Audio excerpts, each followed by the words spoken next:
మనిషి గురువు ద్వారా, సొంత అధ్యయనంతో, సమాజం నుంచి, అనుభవంతో ఇలా 4 విధాలుగా జ్ఞానాన్ని పొందుతాడని శాస్త్రం చెబుతోంది. తన అజ్ఞానం తెలుసుకోగలగడమే నిజమైన విజ్ఞానం. వినయం, ఆసక్తి వల్ల జ్ఞానం పెరుగుతుంది. ఎత్తైన పర్వతాన్ని ఎక్కాలంటే కాస్త వంగి నడవాలి. ఉన్నత లక్ష్యాన్ని చేరుకోవాలంటే కొంత అణకువ, విధేయత అవసరం. మాట్లాడటం కన్నా వినడం ఎక్కువ అలవాటు చేసుకోవాలి. జ్ఞాని సంయమనం పాటిస్తాడు.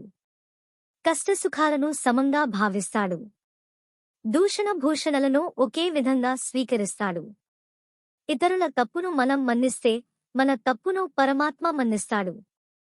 మనకు తెలియని జ్ఞానం అందించే ప్రతి మనిషి గురువే. ఎందుకు జీవిస్తున్నావన్న ప్రశ్న కాదు, ఎలా జీవిస్తున్నావనే ప్రశ్న వేసుకోవాలి. నిన్ను నువ్వు ప్రేమించగలిగితే శత్రువులే ఉండరు. ద్వేషం పెంచుకుంటే నిన్ను మించిన రోగి ఉండడు అన్నాడు ఫ్రాంక్లిన్. నిజమైన స్నేహానికి, ప్రేమకు షరతులుండవు. స్నేహం, ప్రేమ ఇవ్వడమే నేర్పుతాయి. ఆశించడం వాటికి తెలియదు. విజయానికి తొలిమెట్టు ప్రేమ, కీర్తికి తొలిమెట్టు విజయం. నువ్వు గెలిస్తే నీ ఆత్మీయులకు నువ్వేంటో తెలుస్తుంది. ఓటమి పొందితే నీ హితైషులెవరో నీకు తెలుస్తుంది. ప్రేమ మాటలోనూ ఉండాలి, మనస్సులోనూ ఉండాలి. కోపం మాటలో ఉండొచ్చు, మనస్సులో అసలు ఉండకూడదు. కామ, క్రోధ, లోభాలే పక్కలో బల్లేలు. వాటి పట్ల అప్రమత్తంగా ఉండాలి.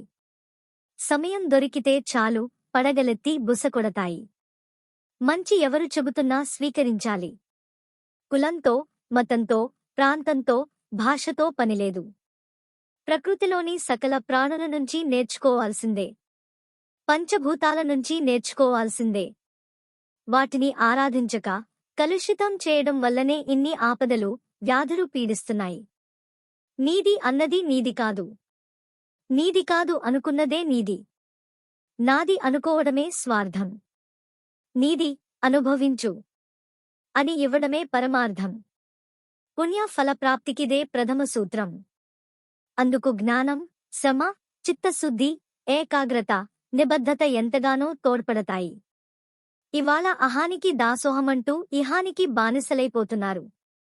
పిల్లల్ని ధనంతో పెంచుతున్నారు, గుణంతో పెంచడం లేదు. ఈ విషమ సంస్కృతి పోవాలి. నైతిక, ఆధ్యాత్మిక చింతన రేపటి తరానికి అందించడానికి పెద్దలు ఓపిక, తీరిక చేసుకోవాలి. పుష్కలమైన వామ్మయం ఉంది మనకు. ఆ మహాసముద్రంలోని కొన్ని బిందువులనైనా మన సంతతికి రుచి చూపించాలి. కర్తవ్యపాలన, సమయపాలన మనకు ఉచ్ఛ్వాస నిశ్వాసాలు కావాలి. మన వృత్తి, ప్రవృత్తి జాతికి ఉపయోగపడాలి.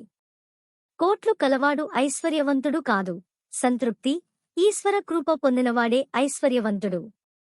సరిపోలేదు, ఇంకా ఎంతో చెప్పాలని ఉంది. ఇంతలో నాకో ప్రశ్న బిగ్గరగా వినిపించింది. వీటిలో నీవెంత మేరకు పాటిస్తున్నావు అని. ఆ గంభీర గళానికి దిగ్గున లేచాను. ఓహో, ఇదంతా కల. ఇప్పుడిక నాలో అంతర్మథనం ఆరంభమైంది. ఈ ఛానల్ మీకు నచ్చినట్లయితే లైక్ చేసి షేర్ చేయండి అండ్ సబ్స్క్రైబ్ చేసుకోండి. Thank you.